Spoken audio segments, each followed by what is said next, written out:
وأضاء للدنيا طريقا مشرقا وهدى من الرحمن يهدينا به للصالحات وللمكارم والتقى.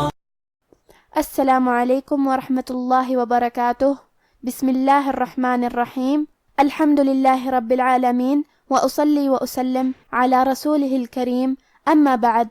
رب اشرح لی صدری ویسر لی امری واحلل عقدۃ من لسانی یفقہوا قولی. شروع کرتی ہوں اللہ کے نام سے جو بڑا مہربان نہایت رحم کرنے والا ہے. بإذن اللہ آج کے درس نمبر 156 میں سورۃ الحاقہ آیت نمبر 1 سے آیت نمبر 5 تک کی شرح اور ترجمہ سماعت فرمائیں گے. تو شروع کرتے ہیں. اعوذ باللہ من الشیطان الرجیم. بسم اللہ الرحمن الرحیم. الحاقہ. کلمت الحاقہ میں حرف الحاء کی ادائیگی حلق کے درمیان والے حصے سے ہے. پھر اس کے بعد الف پہ مد کا علامہ ہے. یہ مد لازم کلمہ مثقل ہے، لہذا ہم اپنی آواز 6 مد کے برابر لمبی کریں گے. پھر یہاں حرف القاف ہے. حرف القاف کی ادائیگی زبان کے جڑ اور تالو کے نرم حصے سے ہے. قاف حروف تفخیم میں سے بھی ہے، تو ہمیں یہ حرف کو موٹی آواز میں پڑھنا ہے، اور کیونکہ اس پہ تشدید ہے لہذا ہمیں قاف کو 2 حرف کے برابر بھی پڑھنا ہے، کیونکہ تشدید کی اصلیت 2 حرف ہے. جیسا کہ یہاں حرف القاف ہے تو یہ 2 قاف ہے، قاف ساکن اور قاف متحرک. آخری میں تاء مدورہ پہ پیش ہے. ہم یہ آیت کو اگلی آیت کے ساتھ ملا کے پڑھے تو ہم پیش کو ظاہر کریں گے، لیکن ہم تاء مدورہ پہ رکیں گے تو اس پہ ہا سے رکیں گے. الحاقہ. ما الحاقہ وما ادراک ما الحاقہ. وما ادراک. کلمت وما کے آخری میں الف پہ مد کا علامہ ہے. یہ مد جائز منفصل ہے، اور مد جائز منفصل کا معنی ہے کہ حرف المد پہلے کلمہ کے آخری میں ہو اور اس کی وجہ جو کہ حمزہ ہے وہ دوسرے کلمہ کے شروعات میں آئے. اس مد میں ہم اپنی آواز 2 سے 4 مد کے برابر لمبی کریں گے. کلمت ادراکہ میں حرف دال پہ جزم ہے. یہاں ہمیں دال کو قلقلہ سے پڑھنا ہے، اور قلقلہ کا معنی ہے حرف ساکن کو ہلانا، لہذا ہم دال کو ہلاتے ہوئے یہ کلمہ کو پڑھیں گے. ادراکہ. حرف الراء کی حرکت ہے زبر، تو یہاں راء کا حکم ہے تفخیم. ہمیں راء کو موٹی آواز میں پڑھنا ہے، اور کیونکہ اس پہ کھڑا زبر ہے تو یہاں مد الف ہے.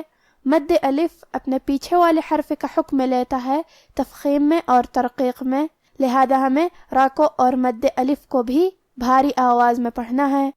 ادراکہ. وما ادراک ما الحاقہ.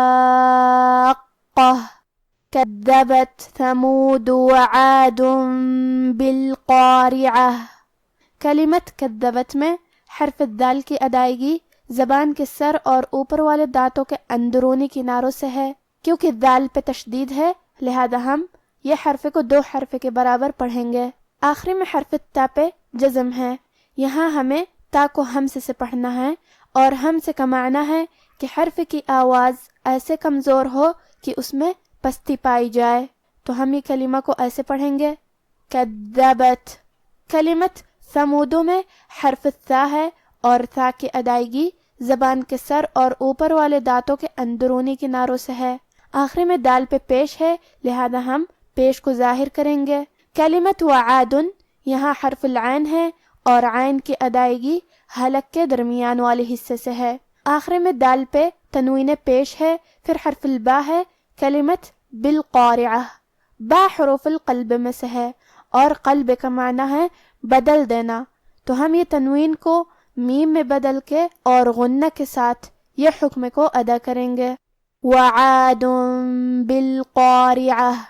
کلمت بالقارعہ یہاں حرف القاف ہے اور اس کے بعد مد الف ہے، لہذا ہمیں یہ دونوں حرف کو تفخیم سے مطلب بھاری آواز میں پڑھنا ہے. بالقارعہ. حرف را کے نیچے زیر ہے تو یہاں را کا حکم ہے ترقیق. ہم را کو پتلی آواز میں پڑھیں گے. آخری میں یہ کلمہ پہ رکیں گے تو اس پہ ہاتھ سے رکیں گے. کذبت ثمود وعاد بالقارعہ فأما ثمود فأہلکوا بالطاغیہ. کلمت فأما میں میم پہ تشدید ہے لہذا ہم یہ حرف کو 2 حرف کے برابر پڑھیں گے. کلمت فأہلکوا میں یہاں ہا ساکن ہے لہذا ہمیں ہا کو ظاہر کرنا ہے اور ہا کی ادائیگی حلق کے نیچے والے حصے سے ہے. کلمت بالطاغیہ یہاں حرف تو ہے اور تو حروف تفخیم میں سے ہے تو ہم یہ حرف کو بھاری آواز میں اور منہ پھلا کے پڑھیں گے اور کیونکہ اس پہ تشدید ہے لہذا ہم حرف تو کو 2 حرف کے برابر پڑھیں گے اور کیونکہ اس کے بعد مد الف ہے لہذا ہمیں مد الف کو بھی بھاری آواز میں پڑھنا ہے. حرف الغین کی ادائیگی حلق کے اوپر والے حصے سے ہے. فَأَمَّا ثَمُودُ فَأُهْلِكُوا بِالطَّاغِيَةِ.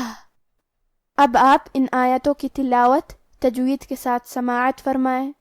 اعوذ باللہ من الشیطان الرجیم.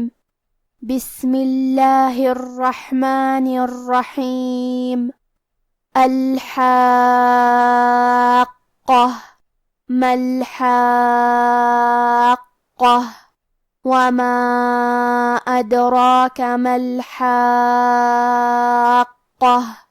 كذبت ثمود وعاد بالقارعة فأما ثمود فأهلكوا بالطاغية. سچ مچ ہونے والی، وہ سچ مچ ہونے والی کیا ہے؟ اور تم کو کیا معلوم ہے کہ وہ سچ مچ ہونے والی کیا ہے؟ وہی کھڑکھڑانے والی جس کو سمود اور عاد دونوں نے جھٹلایا. سو سمود تو زبردست زلزلے سے ہلاک کر دیے گئے. آج کا ہمارا درس یہیں ختم ہوتا ہے. وصلی اللہ علی نبینا محمد وعلی آلہ وصحبہ اجمعین. والسلام علیکم ورحمۃ اللہ وبرکاتہ.